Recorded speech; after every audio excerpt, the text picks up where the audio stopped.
నేను యేసన్న గారి గురించి ఒక మాట విన్నానండి, మీరు కూడా వినే ఉంటారు. ఆయన మరణ పడకలో ఉండి మంచాన పడి రోజు రోజుకి బలహీన పడిపోతూ చిక్కి శల్యమైపోయాడట. ఎముకలు గూడైపోయి మంచంలో చావు బ్రతుకుల మధ్యలో ఉన్నప్పుడు ఆయన పక్కన ఉన్న సేవకులతో అంటున్నాడంట, అందరూ కలిసి దేవుని పాదాలు పట్టుకోండి. ఒకసారి గట్టిగా స్తోత్రం చెప్పండి, గట్టిగా చెప్పండి.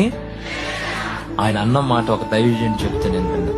అందరూ కలిసి యేసయ్య పాదాలు పట్టుకొని ఒక్క అవకాశం ఇవ్వమని కోరండి. ఈ ఒక్క రౌండ్ నన్ను బ్రతికించమని అడగండి.